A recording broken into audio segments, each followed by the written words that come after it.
안녕하세요. 이사무엘 목사입니다. 귀납조 성경 묵상 D형 큐티. 오늘은 잠언 6장 20절에서 35절까지의 말씀입니다. 말씀이 주는 빚만이 안전하게 한다 라는 제목의 말씀으로 함께 묵상해 보겠습니다. 내 아들아, 내 아비의 명령을 지키며 내 어미의 법을 떠나지 말고 그것을 항상 내 마음에 새기며 내 목에 매라. 그것이 내가 다닐 때에 너를 인도하며 내가 잘 때에 너를 보호하며 내가 낄 때에 너와 더불어 말하리니 대저 명령은 등불이요 법은 빛이요 훈계의 책망은 곧 생명의 길이라. 이것이 너를 지켜 악한 여인에게 이방 여인의 혀로 호리는 말에 빠지지 않게 하리라. 내 마음에 그의 아름다움을 탐하지 말며 그 눈꺼풀에 홀리지 말라. 음료로 말미암아 사람이 한 조각 떡만 남게 됨이며 음란한 여인은 귀한 생명을 사냥함이니라. 사람이 불을 품에 품고서야 어찌 그 옷이 타지 아니하겠으며 사람이 숯불을 밟고서야 어찌 그 발이 데이지 아니하겠느냐. 남의 아내와 통관하는 자도 이와 같을 것이라. 그를 만지는 자마다 벌을 면치 못하리라. 도둑이 만일 줄일 때에 배를 채우려고 도둑질하면 사람이 그를 멸시하지는 아니하려니와 들키면 7배를 갚아야 하리니 심지어 자기 집에 있는 것을 다 내주게 되리라. 여인과 간음하는 자는 무지한 자라. 이것을 행하는 자는 자기의 영혼을 망하게 하며 상함과 능욕을 받고 부끄러움을 씻을 수 없게 되나니 남편이 투기로 분노하여 원수 갚는 날에 용서하지 아니하고 어떤 보상도 받지 아니하며 많은 선물을 줄지라도 듣지 아니하리라. 내용 관찰 1번 질문입니다. 솔로몬은 아비의 명령과 어미의 법을 들을 때 어떻게 해야 한다고 말합니까? 20절과 21절을 보니까는 그 명령을 지키고 법을 떠나지 말고 마음에 항상 새기고 목에 매라고 하고 있습니다. 그러니까 온갖 수단과 방법을 가리지 않고 최선을 다해 그 명령에 순종하라는 뜻이죠. 여기서 지킨다라는 것은 누군가가 빼어간다라는 전제에 지킨다는 뜻이겠고, 또 떠난다는 것은 스스로 그 말씀과 명령을 떠나는 것, 다른 길로 가는 것을 의미하는 거겠죠. 그러한 유혹과 공격 속에서 지켜내라는 겁니다. 무엇을 말입니까? 하나님의 말씀을 말이죠.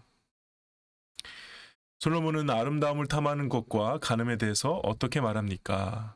일단 사냥당한다는 표현을 쓰고 있고요. 그 다음에 불을 품는다. 그리고 27절 말고 28절에 보면은 뜨거운 숯을 이렇게 밟는 것으로도 표현을 합니다.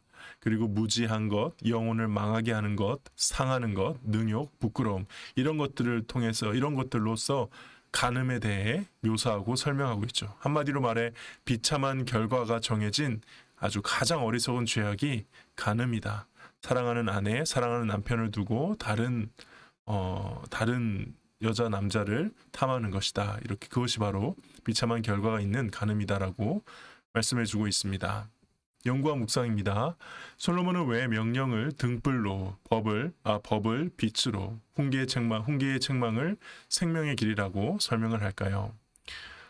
일단 24절 말씀에 그게 나를 지킨다고, 우리를 지킨다고 하고 있습니다. 그러니까 말씀의 능력 자체가 이게 여기 명령은 결국 하나님의 말씀 명령을 상징하거든요. 그 말씀의 능력 중에 하나가 바로 우리로 하여금 죄로부터 지켜주는 일이라는 것이죠. 그런 의미에서 물론 시편 119편 105절도 내 주의 말씀은 내 발의 등이요 내 길의 빛이니이다. 이거 항상 우리 마지막에 제가 인사할 때 감사합니다 밑에 적혀 있는 말씀이죠. 그 말씀도 이 솔로몬이 그 명령을 하게 된 이후에 되는 근거 말씀이기도 하겠지만은 같은 119편 40절이나 50절 말씀에 보면은 그 말씀이 나를 살리신다. 그 말씀이 나를 지켜주신다라는 그런 메시지가 있습니다. 그러니까 다시 말해 우리가 하나님의 말씀을 지키면, 내가 하나님의 말씀을 지키면 하나님의 말씀이 나를 지키신다는 것이죠.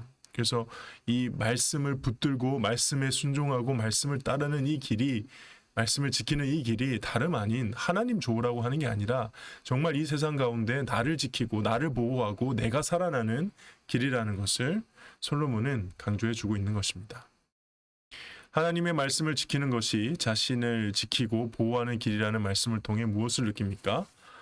무엇보다 말씀이 나를 지킨다는 사실을 경험하는 그 자체가 우리가 신앙생활을 하면서 경험해야 될 가장 중요한 영적 체험이 아닐까 합니다. 우리가 뭐 간증을 할 때 해야 되는 간증 중에 하나가 하나님의 말씀이 나를 지키셨다. 그 말씀대로 따라갔더니 순종했더니 결국 나를 아주 고난과 어려움과 여러 역경과 혹은 위기에서 나를 하나님이 지켜주셨다라는 그 경험, 그거야말로 진짜 우리가 신앙생활을 하면서 경험해야 될 영적인 체험이 아닐까, 그런 생각, 묵상을 했고요.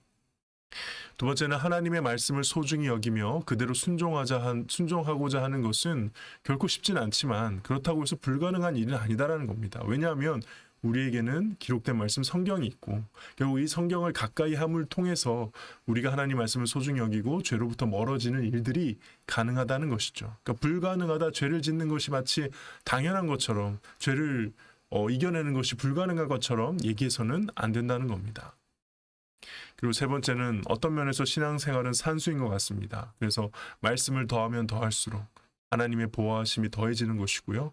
말씀을 내 삶 가운데 빼면 뺄수록 하나님의 보호하심이 이제 멀어지는 거죠. 빠지는 거죠.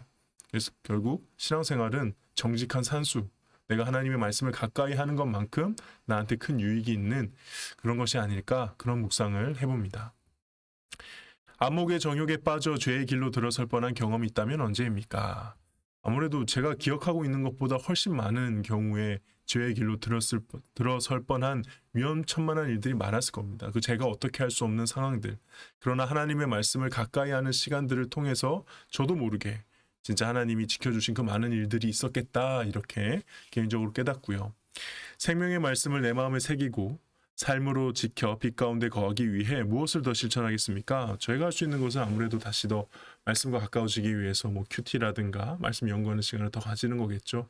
여기 적지는 않았지만은 설교 준비하는 것도 형식적으로 하기보다 정말 내가 하나님 말씀을 듣기 위해서 발버둥 치며 준비해서 가능한 한 모든 기회를 통해 내가 하나님 말씀과 더 가까워지려고 노력하는 것이 필요해 보입니다. 네, 오늘 말씀 묵상은 여기까지입니다. 정말 하나님의 말씀이 우리 발의 등이요 길이며 우리를 지키시는, 우리를 보호하시고 살리시는 그런 유일한 길임을 한번 고백하면서 오늘 하루도 주님 안에 승리하는 저와 여러분 되시기를 주님의 이름으로 축복합니다. 감사합니다.